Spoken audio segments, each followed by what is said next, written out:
This is the first in a series of lectures on statistics and chemometrics in our computer applications course. So what's chemometrics? It's the application of statistics to the field of chemical analysis. That's our field. Some basic but important stuff on page 162.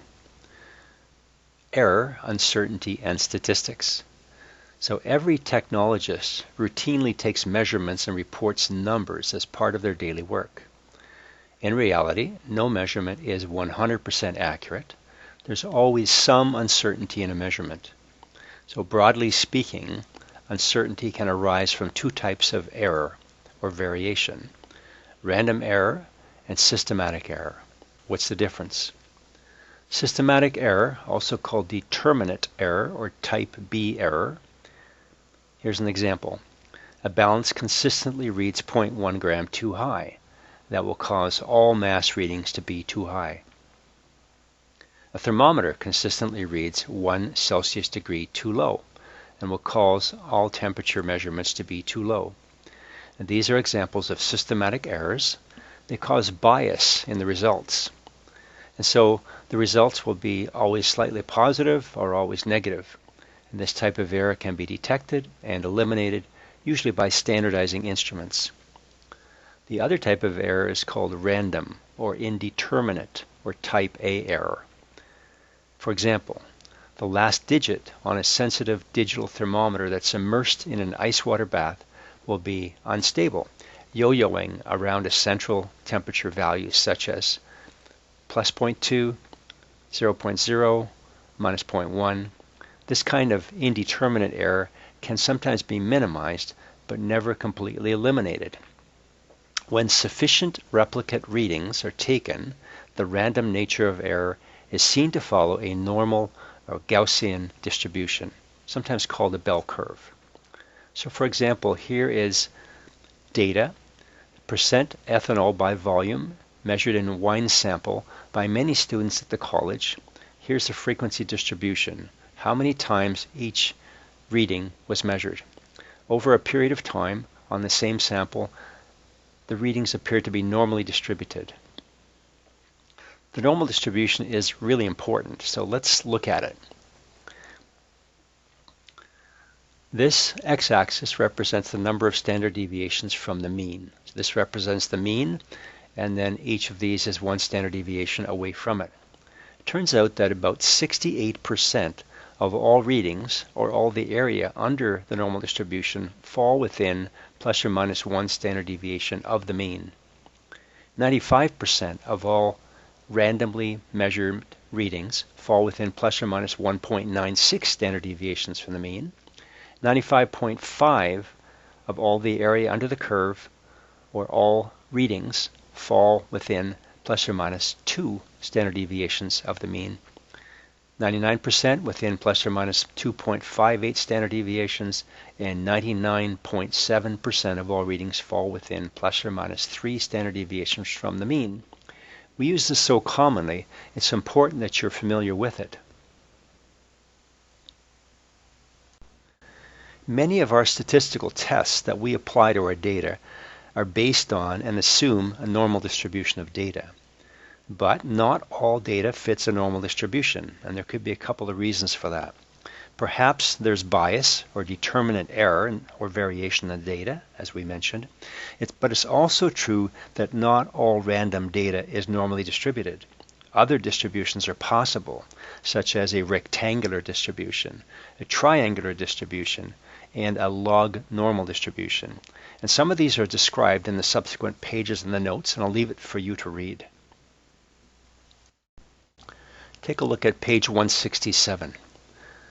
Replicate titrations, replicate analysis of the same sample by instruments such as GC, HPLC, FLAS, spectrophotometry, etc. should all exhibit a normal distribution of data. In such cases, testing for normality may be unnecessary, and the technologists could skip this next section. However, when analyzing different samples, normality cannot be assumed, and so we're going to show you on the next pages, page 168 and 169, 3 tests for normality of data. On page 168 we have 3 tests for normality.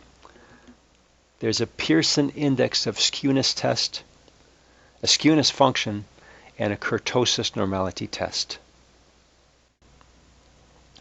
If you look at the normal distribution, you can appreciate that it is symmetrical, and its mean, or average value, is the same as its median, which is the middle value. A distribution that is not symmetrical will not be normal. For example, on the left here, we have what's called a positively skewed or right skewed distribution. And you can see that the mean is greater than the median. On the right-hand side here, we have a negatively skewed or left skewed distribution. In this case, the mean is less than the median. So it makes sense that if we compared the mean and the median, we should be able to test for symmetry or test for skewness. And this is the basis of this Pearson index of skewness test. Interesting acronym. So it's simply a matter of 3 times the difference between the mean and the median, divided by the standard deviation. It doesn't matter the order in which you subtract these, we're looking for the difference. You appreciate if the mean and the median are the same, the numerator will be 0. So the smaller the value for the Pearson index of skewness, then the more symmetrical it is. And here's our parameters. When the absolute value of the Pearson index for skewness is less than or equal to 0.5, it's said to be symmetric. The distribution is said to be moderately skewed when the Pearson index of skewness absolute value is greater than 0.5 or less than or equal to 1. And the distribution is said to be highly skewed when the absolute value of the Pearson index of skewness is greater than 1. A very simple test that we will apply soon, but let's introduce the other 2 tests as well. This is the skewness function. It's calculated by this formula. Looks kind of messy. Fortunately, Excel has a function for this. It's called equals SKEW, and the argument is simply the array of data which represents the distribution we're testing. In this calculation, S is the standard deviation, N is the number of samples, X sub I are the sample values, and X bar would be the mean. When we get the skewness function value, we compare the absolute value of it to this calculation. So if the absolute value of the skewness function is less than or equal to 2 times the root of the ratio of 6 over n, the data is considered normal.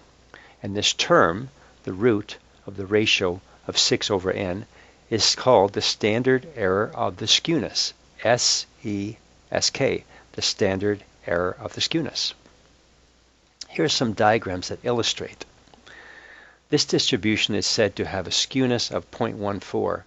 Looking at it, you probably have a difficult time discerning that there's any skewness there at all. With a skewness of 0.32, there appears to be a hint of right-handed skewness, positive skewness. When we get to 0.45, skewness is now reasonably apparent. And by the time the distribution reaches a skewness of 1.0, the skewness is distinctly obvious. The third test is called the Kurtosis normality test. It assesses the area under the tails of the curve, that is the thickness under the tails. So in the diagram below, the central red plot is normal. The tails of the lower green plot are too thin. There's too little area under these tails, and so this is not normally distributed. Similarly, the tails of the blue upper plot are too thick. There's too much area under their tails, and so they're not normal either. So here's the test for kurtosis. Excel has a function for this, equals KURT, and then the argument being the data we're testing. And I'm glad for the function because it looks a little bit cumbersome to have to type this into Excel. In this formula, S is the standard deviation, X sub I are the individual values, X bar is the average or the mean, and N is the number of samples we're testing. A normal distribution has a kurtosis that equates to 3.0. So when the absolute value of the kurtosis is equal to or less than 2 times the root of the ratio of 24 over n, the data is said to be normal. And this term, root of 24 over n, is the standard error of the kurtosis. SEK, standard error of kurtosis. So let's apply these tests to a data set in an Excel worksheet. This Excel file is on Blackboard. It's entitled Excel Stats. We'll be working on the tab or the worksheet named Norm. So here's a set of 8 values. We want to test them for normality of their distribution. So please follow with me on these calculations. Let's get the standard deviation of the sample. In Excel, that's equal to STD, and here it is, STDEV.S, standard deviation of a sample. STDEV.P is standard deviation of a population. That would be 30 or more samples. We have a small sample set, use this one. Tab will select it. Then we simply have to scroll over the array of data that we're testing and close a bracket. And there's our standard deviation. Let's get the mean. Equals AVER, there it is, average, tab, and enter the data. Now the geometric mean is different than the arithmetic mean, equals geo mean, there it is, and accept the data, enter. Notice it doesn't work, a value is not given. Why is that? If you read about the difference between the arithmetic mean and the geometric mean, you may recall that the geometric mean has to use only positive values, so this would disqualify it. We don't need it, but I put it here just as a reminder. The median is the middle number in a group, equals MED, there it is, median, and accept the values. 2.5. We want to count the number of values. We could count them manually, but why bother? We have a function for it. You should know how to use this. Equals count. Enter the argument. All right, so the Pearson index of skewness. Recall, here it is, 3 times the mean minus the median divided by standard deviation. Again, the order doesn't really matter that we do the subtraction. We're not interested in the sign, only the magnitude. That'll be equal to 3 times, open a bracket, x bar is here, minus the median, close bracket, divided by the standard deviation, which is here, enter. So the Pearson index of skewness is negative 0.17. So does that indicate normality or not? Well, if it's less than or equal to 0.5, the data is considered normally distributed. So the answer would be, yes, it's normal. I'd like you to write a function here such that Excel will determine whether this is normal or not normal, such that in future times, hypothetically, one could enter a data set and all the values would be immediately displayed for you. I'll let you type this one in. It's as written. The skewness, let's use Excel's function, equals SKE, there it is, skew, tab, enter the argument, enter. This value is negative 0.23. So does this skewness indicate normality or not? Well, we want to compare it to this value. Equals 2 times SQR, there it is, square root of 6 over n. 6 divided by n is the count, here it is, 8, close bracket, enter. That's 1.7. So what does the skewness test tell us? It tells us that the data is normally distributed because the skewness value is less than or equal to this value 1.7. So I'm going to let you write an equation using logic arguments to determine whether this value constitutes normality or not. And here's the formula for it. All right, how about kurtosis? We use Excel's function equals KURT, there it is, tab, enter the argument, and enter. Negative 1.4. So does that indicate skewness or symmetry? So our formula tells us that if the absolute value of the kurtosis, here it is less than or equal to 2 times the square root of the ratio of 24 over n, the data is normal. Well, let's do that. Equals 2 times SQR, there it is, square root, tab, of 24 divided by n is our count up here, cell C15, close bracket, enter. That's 3.5. So indeed, the absolute value of the kurtosis is less than 2 times the standard error of the kurtosis. So again, this distribution is deemed to be normal. So I'm going to let you write a formula that includes logic, functions, and arguments that tests whether the kurtosis value indicates normality or not. Notice the use of the absolute value function after the if function. There's a good start. Page 170, testing for outliers. There are times when a set of data contains an outlying result that appears to be outside the range of what random errors in the procedure would give. It is generally considered inappropriate and, in some cases, unethical to discard data without reason. So choosing a criterion for rejecting outlying results has its perils. Failing to reject bad data introduces error in a result, but rejecting a legitimate data point because it has higher deviation from the mean also distorts the result. Now, testing for outliers is straightforward for a large number of data points because you can see if the point in question has a greater than expected difference from the mean. For example, 95% of data points from a normal distribution should fall within plus or minus 2 sigma. But this type of discrimination is more difficult for small data sets because the standard deviation of the sample and the sample mean are only rough estimates of the standard deviation of the population and the population mean.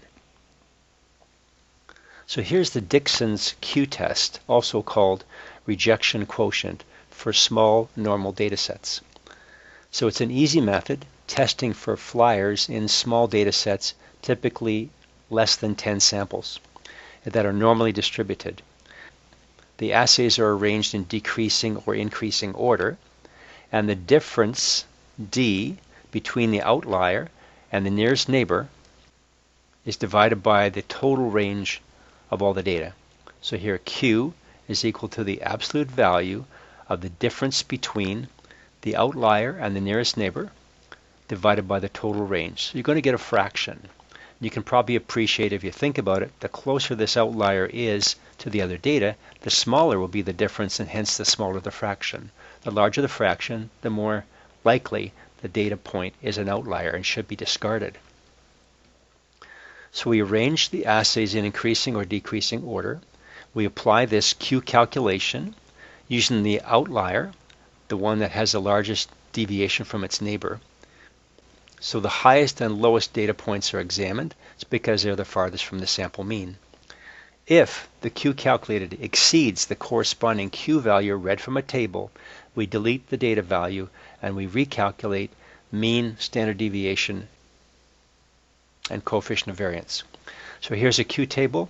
Depending upon the level of confidence we want, we pick a different Q value. Quite commonly, a 95% confidence limit is chosen. That means the alpha value is 0.05. I'll explain on the spreadsheet. Let's take a look at the calculation. So this is part of the Excel stats file on Blackboard, and we're looking at the worksheet called Q-test. So in this example, the assay of acetic acid in a vinegar sample was measured 7 times. Here are the assays. This would be percent by volume. Using Excel, apply the Q-test, then using only the data that passes the Q-test, calculate the sample mean, the standard deviation, and the percent RSD, also called CV. Okay, let's get started. I'll explain a bit as we go. Here's our 7 data points. We want to sort the data. So I'm simply going to copy this data, Control C, and paste it in the neighboring column, Control V, just so I can look at the original and the final data.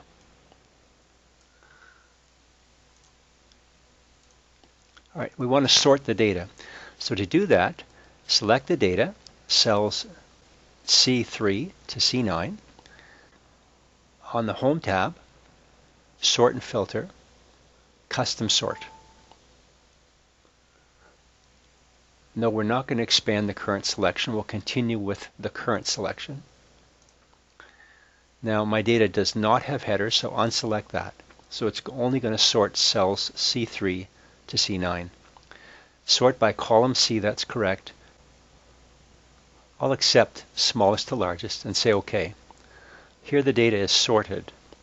We want to calculate the difference between the lowest value and its nearest neighbor and the highest value and its nearest neighbor. Those are the two that might have the highest deviations. So in cell D3, I'm going to write a formula equals C4 minus C3, the difference between the smallest value and its nearest neighbor. I'm using relative referencing. It's 1.06. Now I can drag this formula down to calculate the rest of the differences. So this is C4 minus C3. This value is C5 minus C4. This value is C6 minus C5. We're not really interested in the central ones. It's only the first and the last that would be the outliers.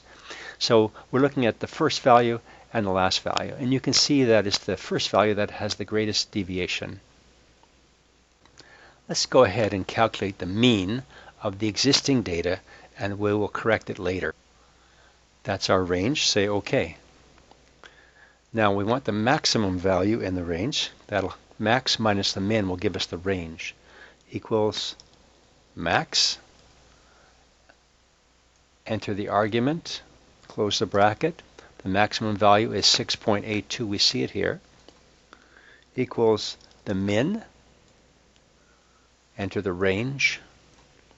It gives us the minimum value. Now we could have just picked them out because we sorted it, but I wanted to show you the functions. They're quite useful. The range will be the max minus the min. So it will be equal to C11 minus C12. Enter. We want to count the values. Equals COUNT, tab, enter the argument, and close the bracket. All right, so the Q calculated, recall, is the difference divided by the range.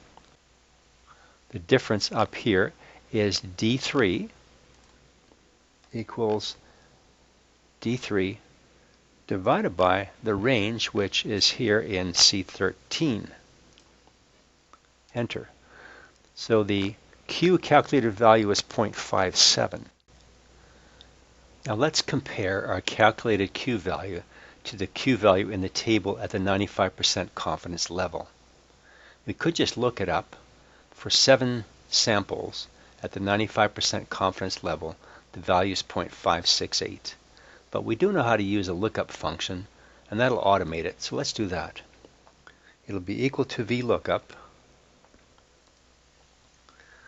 What value do we want to look up? We want to look up the number of samples, which is this cell here, cell C14, comma, then give it the table address. Remember that the leftmost column must include the value we're looking up, C14. So we need to start here in column F, and we can go all the way across.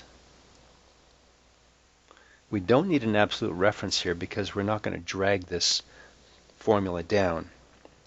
And finally, which column contains the value we want to select? In our case, this is column 1, 2, so column 3 at the 95% confidence level.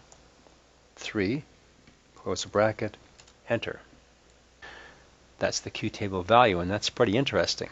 It's almost the same as the Q calculated, which makes this a bit dicey to interpret, but let's take these at face value and assume they're exactly correct.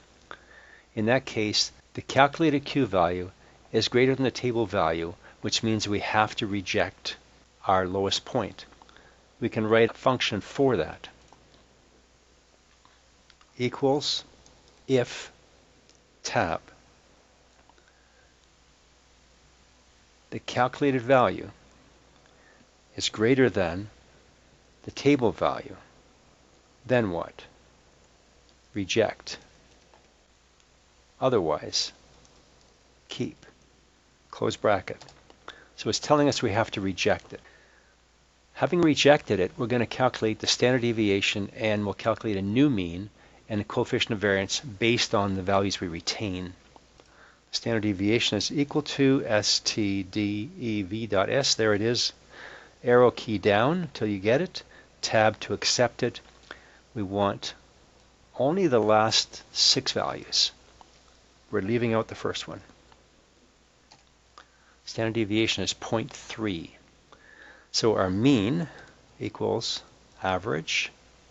There it is. Tab again. Reject the first value, accept the rest. Our new average is 6.4, and the coefficient of variance, which we haven't discussed yet, is equal to the standard deviation divided by the mean times 100%. We'll talk more about it after. Equals standard deviation, C18, divided by the average, C19, times 100 to make it a percent, and it's 5%. And that's pretty bad. Even having rejected the lowest point, there's still a lot of variation in the samples that were measured. This really should be redone. In any case, since the first non-zero digit in the standard deviation is in the first decimals column, then the result is reported to the same precision. We can only report to the first decimal place. All right, that's the operation of the Q-test, but let's talk about these probabilities. Let's go back to page 171 for a moment. So our lowest value fell outside the range within which 95% of the data would normally fall. And in statistical language, we can say there's a 95% probability that the lowest value did not fall within the normal distribution. But of course, that means there's also a 5% probability that we have rejected a legitimate value that is part of the normal distribution. You see, in statistics, we can never be 100% certain because the tails of the normal distribution are asymptotic, and they never reach a value of 0 on the y-axis. Had we chosen the 99% confidence level, then the Q calculated value of 0.57 was clearly less than the table value of 0.68, and we would have to retain the lowest value because it fell within 99% of all possible values of the normal distribution. There's a couple of provisos with applying this test that I want to refer you to back on page 170. So here we have the limitations of the Q-test. The Q-test is designed only for the rejection of a single data point, not several. The Q-test is designed only for a small data set, typically 3 to 7 data points, although modifications of the formula have been devised to accommodate up to 30 points. The Q-test should not be applied to any data set in which all but one datum are exactly the same. Then the outlier will automatically be rejected. For example, if 2 of 3 readings are identical, the third point will always be rejected, even if it's very close to the other 2 points. I'm thinking, for example, of a titration. You do 3 titers. 2 happen to read exactly the same. 1 is very close, but not the same. If you apply the Q-test, you'll have to reject the third, and that's not really legitimate. The Q-test is designed only for normal distributions.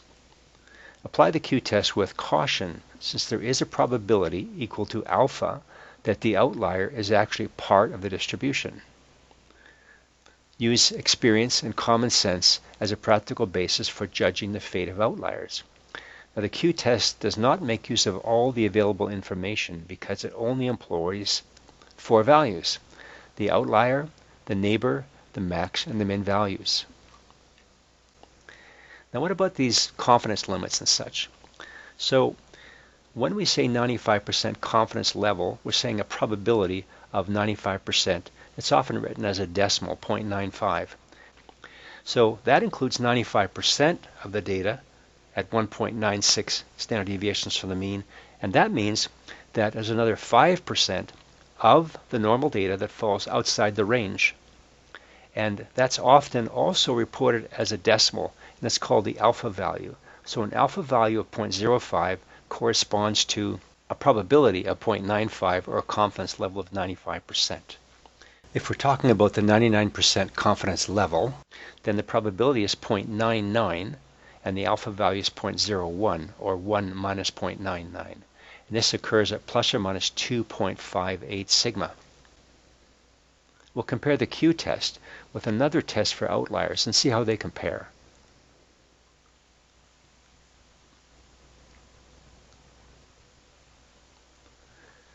Page 172, Grubs test for outliers in a normal distribution. Let's compare this to the Q-test.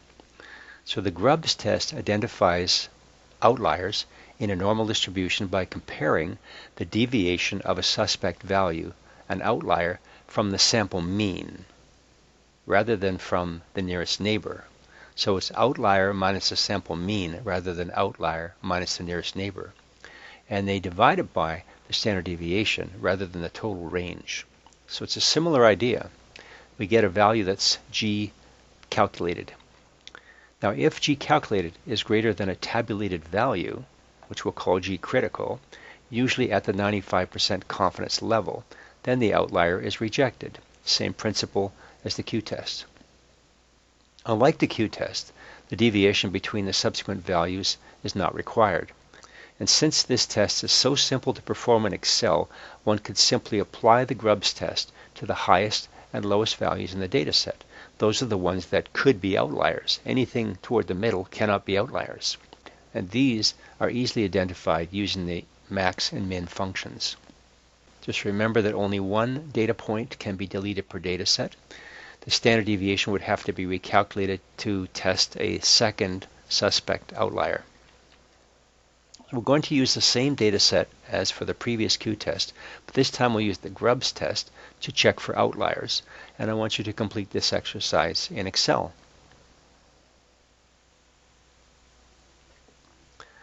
Now, having said that, I want to save us some time.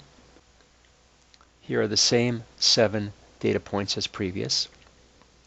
The standard deviation of the samples, the mean, 6.2, equals max of the data range, gives us the maximum value, which we can see is 6.82, equals the min, gives us the lowest value in the data range, which we know is 4.96. The count is 7 data points. Let's calculate the Grubs test value for our maximum value and our minimum value. We'll call G max the Grubs test value for the maximum value, 6.82, and we'll calculate a G min value for the Grubs test value for our minimum value, 4.96. Here's the calculation. It's the outlier minus the mean over the standard deviation. So for the maximum value, our outlier is our highest value, 6.82. That's in cell B12. So we have the calculation B12 here, minus the average, which is in B11, 6.2, divided by the standard deviation, which is in B10. There's our calculation. We get a value of 1.05. We compare that to the Grubs test value from the table, called the critical value, at the 95% confidence level. So we look up 7 samples at the 95% confidence level. The critical value is 2.20. You can see that's well above the G max value. So in this case, clearly we would keep the maximum value. but that was never really much of a suspect value because it's so close to 6.75, its neighbor. I'd like you to be able to write a function that will decide whether to reject or keep the data point, and you know how to do that. I have it here. Let's now check the minimum value as an outlier. That'll be the G-min calculation. That'll be the absolute value of the differences, or we can just take the larger minus the smaller number. So B11 is our mean, and B13 was our minimum value. That difference divided by the standard deviation, B10, gives us a value of 1.97. 1.97 is less than the critical value at the 95% confidence level, but it's pretty close, kind of reminiscent of the Q-test, but in this case it falls on the side where we have to keep our data. So our test would say we keep the result, and therefore our original standard deviation, our original mean, have to remain, and notice our coefficient of variation is even worse now because we kept this low data point. Just a reminder, we have 1 sig fig in our standard deviation, and it falls in the first decimal place, and therefore we must report our average with a precision in the first decimal place. Let's go back to the notes for just a minute and wrap this up. So please note here on page 172, it's interesting that the Grubbs test indicates that no outlier should be rejected at the 95% confidence level, whereas the Q-test identified the lowest value as an outlier that should be rejected at the 95% confidence level. And the difference between the two tests speaks loudly to us that these and most other statistical tests are at best only estimates, which is why we report standard deviations to only 1 sig fig when we report our final result. The Grubbs test is said to be a more robust test than the Q-test because Grubbs test uses all the data in the sample set in its calculation.